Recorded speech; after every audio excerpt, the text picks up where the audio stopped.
Assalamualaikum warahmatullahi wabarakatuh. Salam sejahtera untuk kita semua.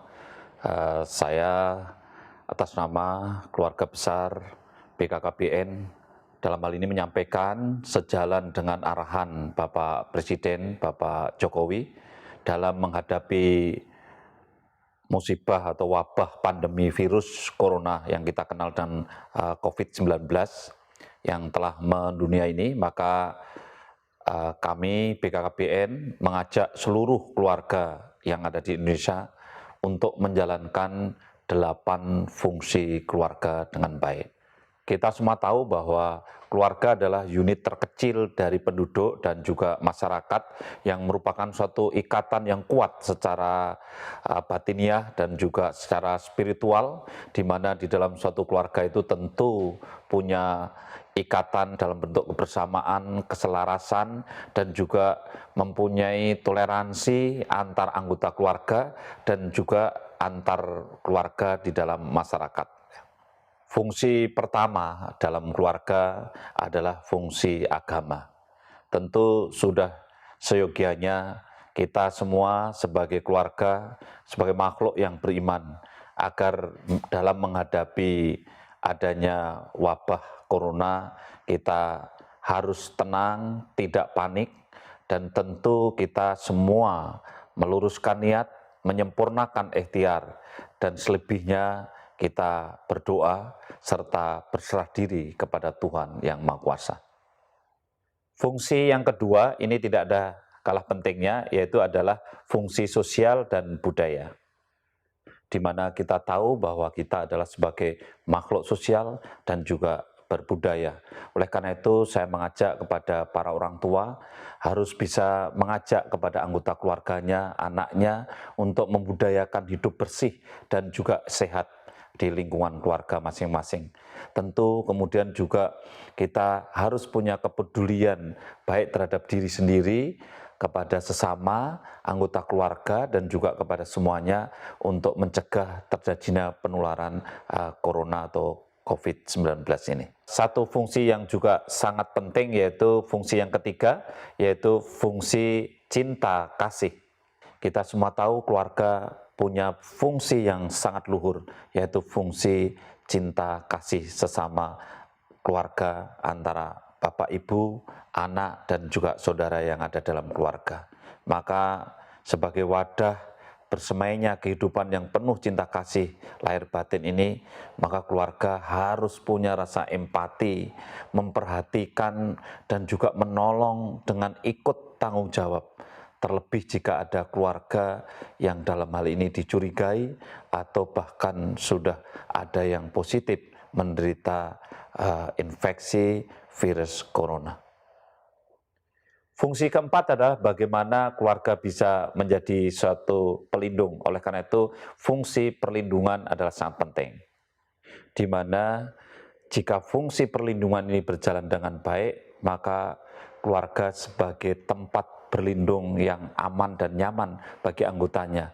Oleh karena itu, dalam rangka untuk mencegah terjadinya penularan infeksi virus corona ini juga, saya berharap di dalam keluarga kita terapkan etika, cara hubungan antara satu dengan yang lain, kemudian saling ingat mengingatkan antara satu dengan yang lain. Ketika keluarga itu semua taat dengan aturan, himbauan dalam rangka mencegah infeksi corona, maka kemudian anggota keluarga akan merasa aman. Dan itulah peran keluarga dalam perlindungan.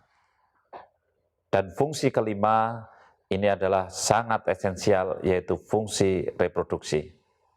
Oleh karena itu, dalam rangka mengantisipasi penularan virus corona kepada keluarga, marilah keluarga yang rentan seperti ada ibu hamil, ada bayi, ada balita, ini adalah orang-orang yang sangat penting untuk kita lindungi. Kita tahu ketika ada ibu hamil yang panas, batuk, pilek, dan apalagi positif corona, maka sangat besar pengaruhnya terhadap kesejahteraan janin yang ada di dalamnya, dan tentu menjadi suatu ancaman kesehatan bagi ibu dan juga bayi. Oleh karena itu, kita harus lindungi bersama ibu hamil.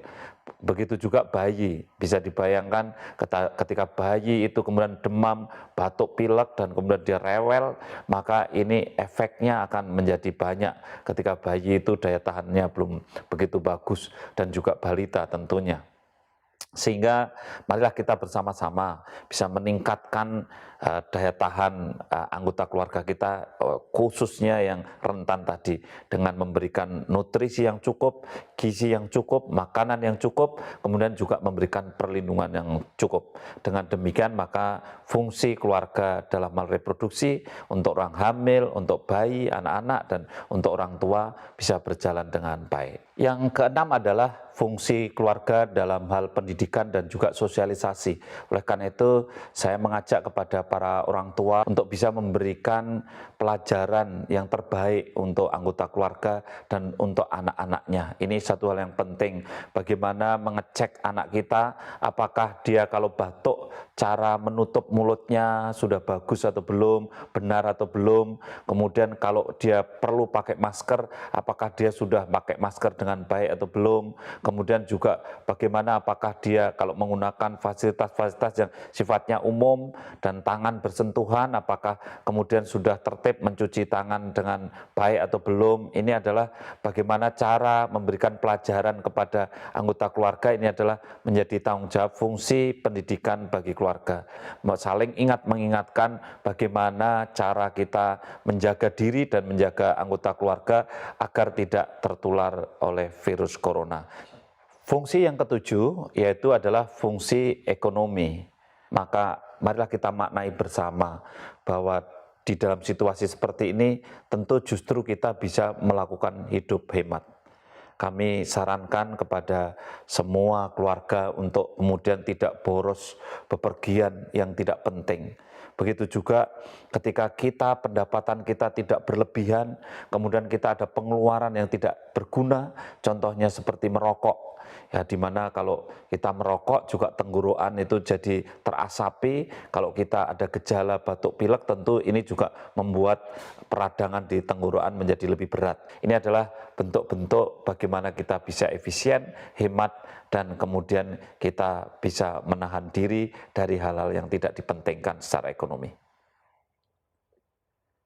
Fungsi yang kedelapan adalah fungsi pembinaan lingkungan.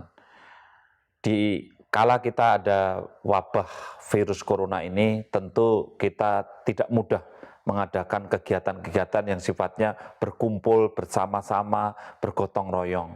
Akan tetapi kita masih bisa melakukan kegiatan-kegiatan untuk membersihkan lingkungan. Sebagai contoh, kita membersihkan lingkungan tanpa harus secara gotong royong serentak, tetapi masing-masing dengan tetap menjaga jarak antar satu dengan yang lain, kemudian kita ciptakan lingkungan kita yang bersih. Saya kira ini masih sangat mungkin sekali.